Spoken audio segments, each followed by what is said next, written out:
Welcome to Chapter 15. Chapter 15 is all about the savings, investment, and financial system in the economy and how it interrelates with the other aspects of the economy to move the economy in terms of the GDP and the consumer price index, inflation, and our productivity, positively and negatively. Financial institutions. We're going to kind of get this out of the way first because these are the definitions you need when you start to think about our economy and all of the financial systems that work within it. Financial intermediaries are institutions which can indirectly provide funds to a borrower. In other words, if there wasn't an intermediary, you would basically loan your money directly to a company. But you don't. You put your money into a bank in the form of savings or an investment or a CD, and the bank in turn loans that money out to other companies. Mutual funds are another way in which we have financial intermediaries. They're institutions that sell shares to the public and use those proceeds to buy portfolios of stocks and bonds. One of the biggest mutual funds that we all think about in the United States is what? Did anybody come up with 401ks?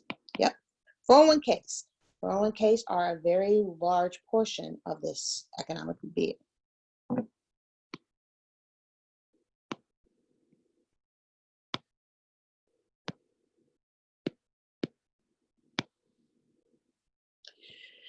So, remember when we were talking about the whole notion of the GDP?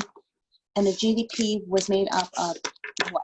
Consumption, investment, government spending, and net exports and imports. Well, those are all accounting entities. They are all ways of us measuring our GDP.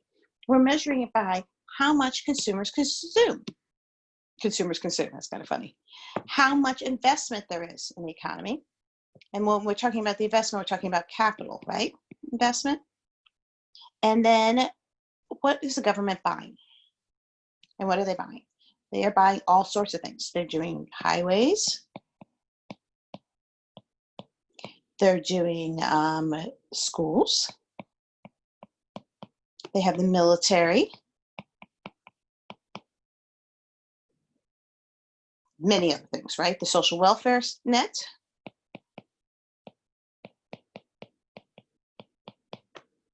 And then we have net exports versus imports.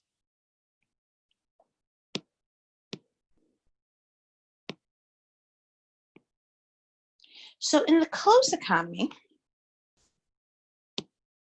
we're looking at a little bit different variables because in a closed economy, there are no exports and imports because the economy is closed. In other words, no one can take anything into the economy and no one can send anything out. It's closed. This does not exist. So because it doesn't exist, you end up with consumption plus investment plus the government creating the entire GDP. Now, in order to play and to understand the financial system, you have to understand the difference between the two ways in which an economy saves. So by doing a little math, we can start moving variables around. In this particular case, what were we doing? We're basically taking the C and the G and we're subtracting it and bringing it over here. So subtract C, subtract G, subtract C, subtract G. So what ends up happening? This one goes away, and this one goes away. You end up with the equation I, all that's left there, is equal to Y minus C minus G. In an economy, the national savings is the total income of the economy that remains after the economy has paid for consumption and government. So Y minus C minus G would be the total amount of money that would be left.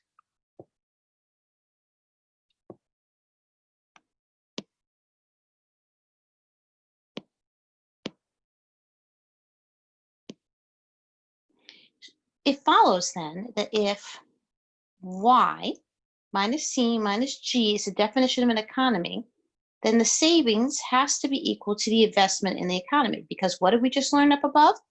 We learned that investment is equal to Y minus C minus G. We just did that equation, remember? So if we know that the savings of an economy is equal to the total income of the economy, which is the GDP, Y, minus how much we pay out, consumption, minus how much the government purchased, G, that's S.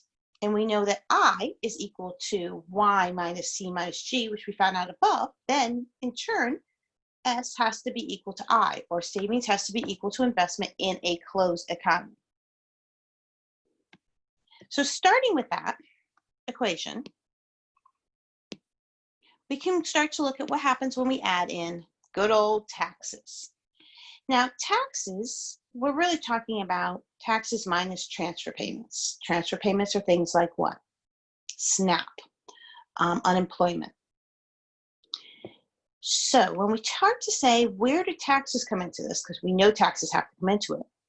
We have to add taxes or subtract taxes from both sides of the equation.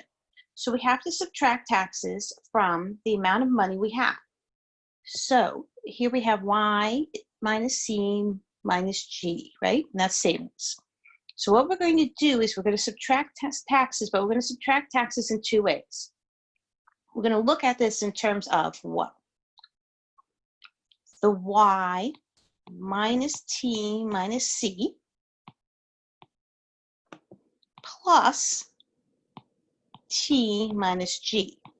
Now, if you say to yourself algebraically, these two T's kind of cross each other out, you're absolutely correct.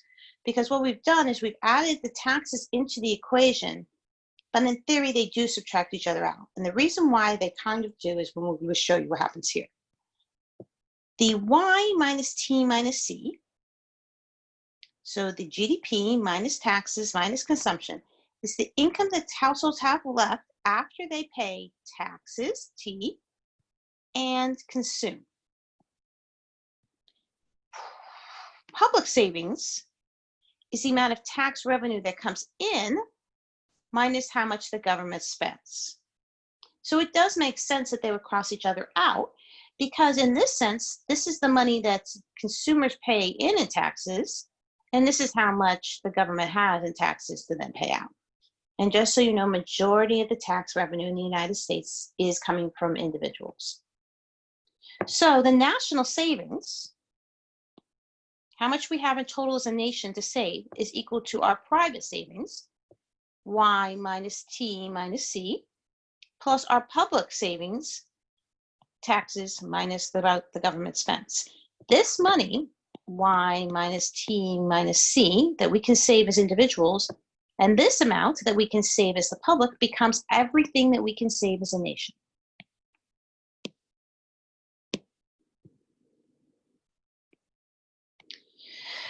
So the definition of private savings is your GDP minus the taxes minus consumption.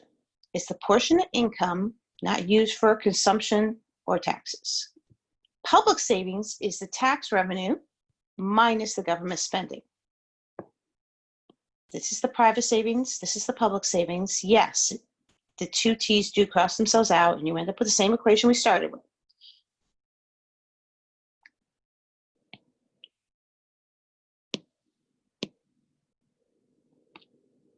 So when we look at this, the portion of the national income that's not used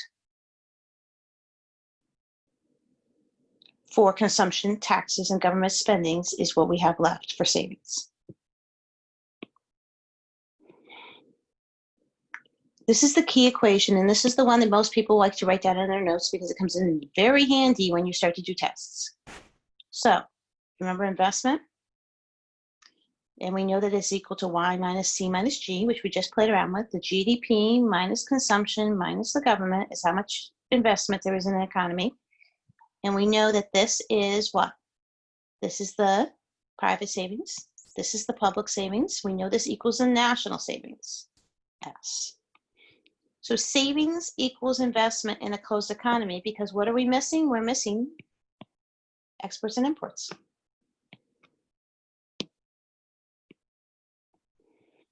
So what are budget deficits and surpluses? Budget deficits and surpluses are when the economy either has an excess of tax revenue over government spending, so they bring in T, they subtract G, and they end up with a nice positive number. That's a surplus, the public saving. A budget deficit is a shortfall in tax revenue. So when you take G and you subtract T, you end up with a nice, big, enormous negative number. This negative number means that we have a negative public savings.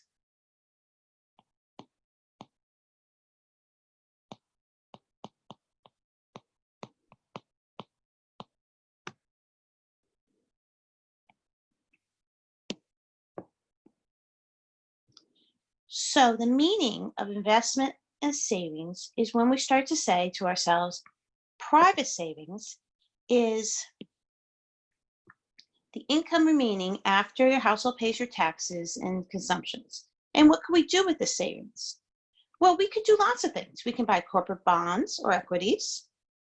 We can buy certificates of deposit, CDs as we call them. We can buy shares in a mutual fund, or we can put them in savings and checkings account. All of these methods here are saving in terms of public savings that allows money to flow into the economy.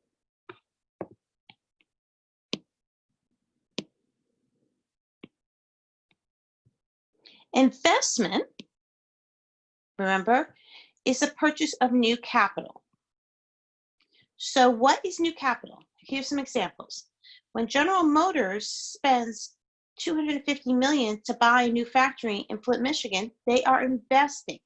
They are investing in a capital good. If you buy $5,000 worth of computer equipment for your business is the key word here, you're investing, you're making a capital investment. When your parents spend money on a new home, that is also investment in the economy. So remember, investment isn't the traditional stocks and bonds in economics, it's capital.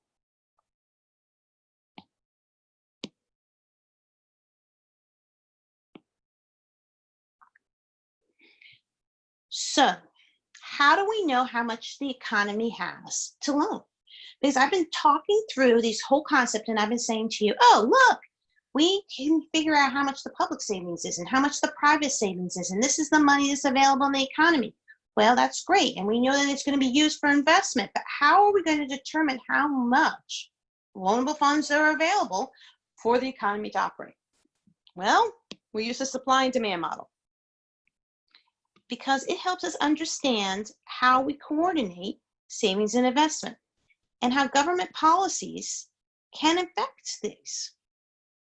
So we're going to make an assumption in this model that there's a closed economy. What did I just say a closed economy was? No exports and imports. So this number here doesn't exist in the equation. So all the savers' deposits go into their saving accounts and all the borrowers take out loans.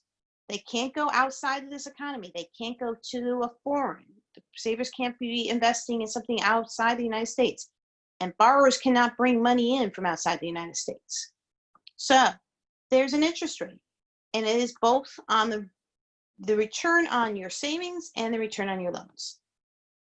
It's a simplistic model, but remember how we talked about simplistic models are the way economists look at things. So the supply of loanable funds comes from savings. In other words, how do they know what to loan? They loan what's in there from savings from you and I and everybody else.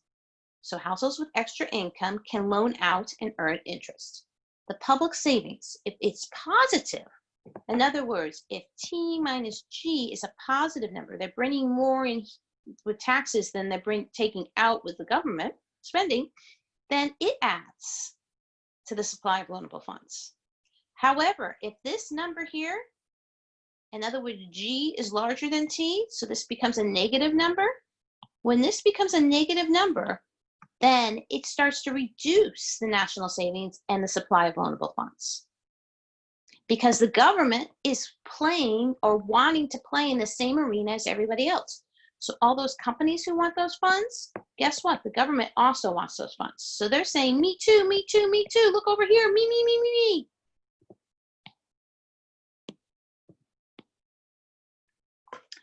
So just like there's a supply curve for pretty much everything else we've talked about in this particular chapters and whatever, there's a supply curve for loanable funds. So here is the number of loanable funds, excuse me, and here is the interest rate, how much you're going to spend to get them. The supply curve, believe it or not, of loanable funds has a direct relationship between the interest rate. In other words, when the interest rate is lower, there's less loanable funds. When the interest rate is higher, there are more loanable funds. Why? Because the opportunity cost at this price of spending your money versus putting in savings is higher than the opportunity cost at this interest rate of spending your money. Because at this interest rate, it means that you are going to be able to get 6% if you leave it in a year. That's a higher opportunity cost than if it's only 3%.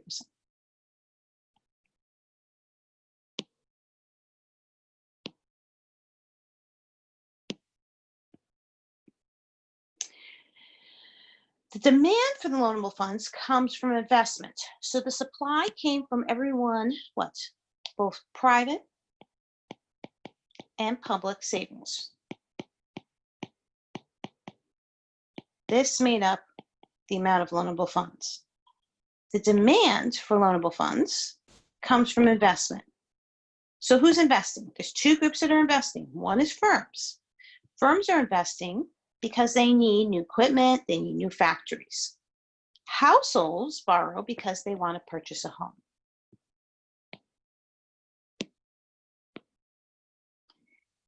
The slope for the demand curve has an inverse relationship. So as interest rates are lower, there's more demand. When interest rates become higher, there is less demand for loanable funds. A fall in the interest rate reduces the cost of borrowing, which increases the quantity of loanable funds demanded. Because from a perspective of an investor, 4% is lower. So as it becomes lower, you want more.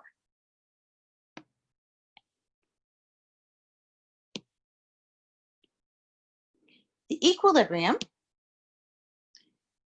is where the demand for loanable funds and the supply for loanable funds intersect.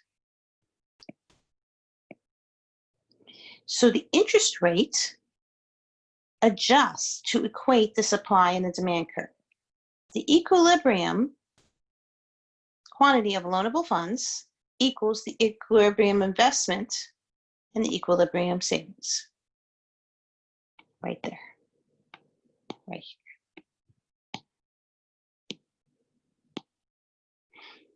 So when the government puts a public policy in place that gives a tax incentive for savings, it will change the entire equation.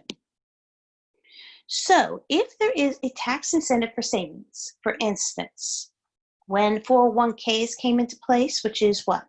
Which is a private investment by you into your future, you defer the interest that you normally have to pay taxes on until you retire. That is a tax incentive. So when they came into place, the supply of loanable funds moved outward. At every price point, there was more loanable funds because people were putting their money in to 401ks. The supply became larger. When the supply became larger, the interest rate, which was the equilibrium interest rate in quantity, fell, and the quantity of loanable funds increased. So if a society wants to increase savings, one of the ways they can do it is by having an incentive.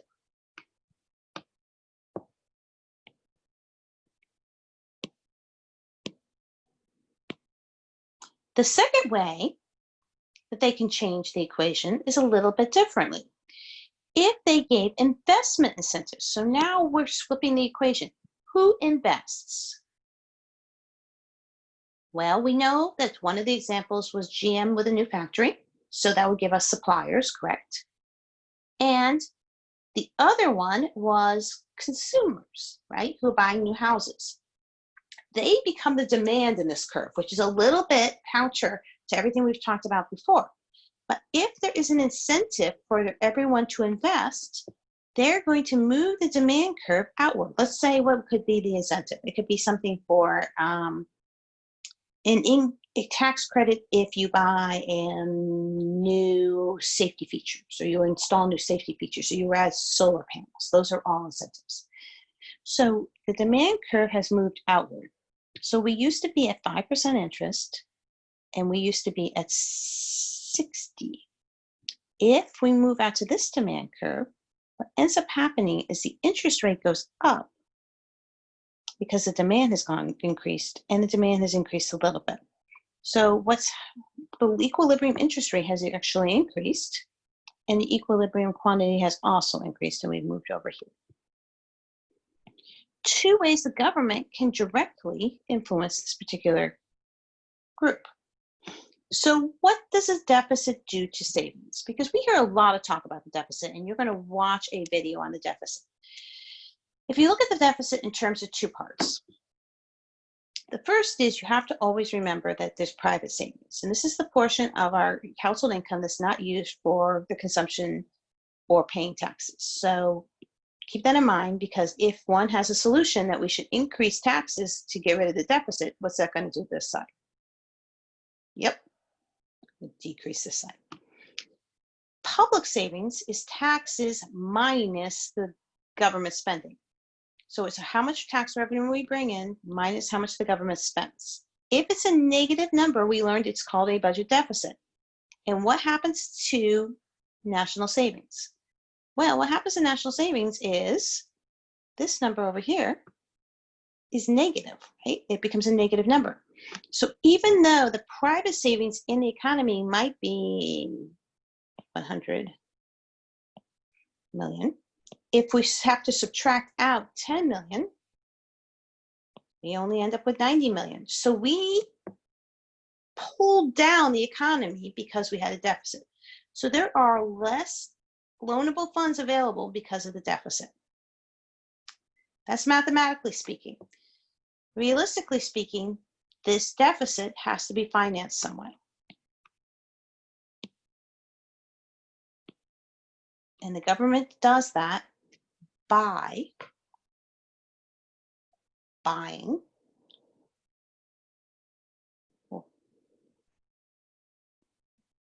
borrowing from institutions. So what ends up happening is the government, because they want that money that's available, and private companies want that money that's available, the government ends up crowding out other investment opportunities. So as we increase the budget deficit,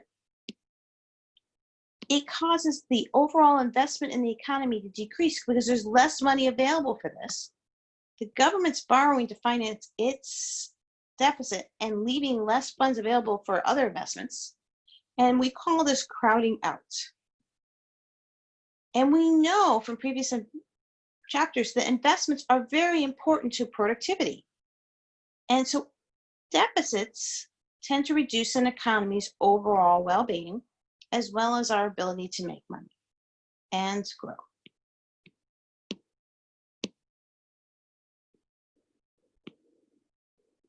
What was the deficit? Well, these are numbers from 2019, so this is as close as we're going to get. And here's the deficit. This is how much the government spent. We spent a little on the interest on the loan or the debt. We spent quite a bit on defense, domestic, other mandatory things, Social Security, and major healthcare programs. Here's all the money we brought in. Remember how I said to you that a lot of the money that gets brought in is individual income? This is Social Security taxes. And these are the other taxes. So if you look at this number, what do we see? We see that we're missing this much. That represents the deficit last year. A deficit is the amount that we have to borrow in a year. The debt is the accumulation of those amounts over multiple years.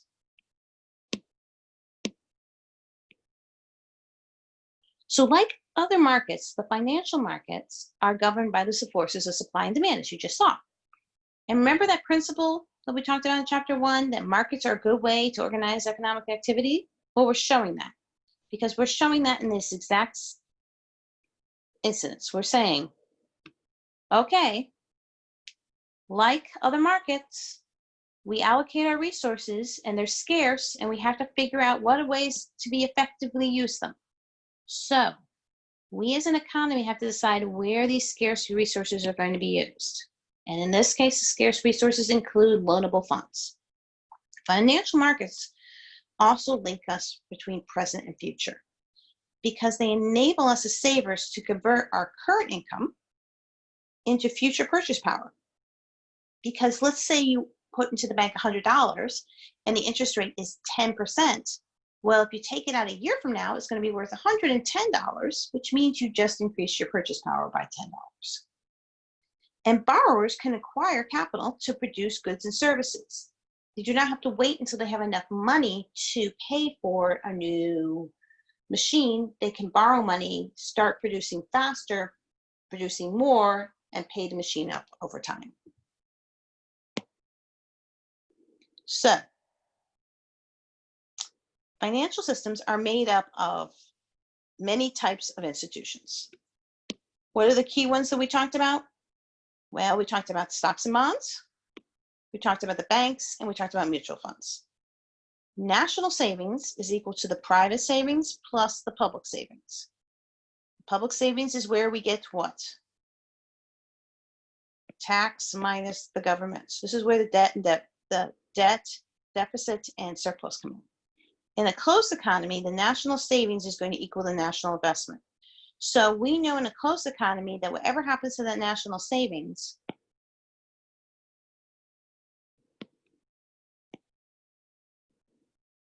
is going to directly have an influence on what investment is going on in the economy. And we know that the investment in the economy directly affects productivity. Watch the video that goes into detail on the debt versus the deficit to get further detail on those two. It's a great video created by the Federal Reserve.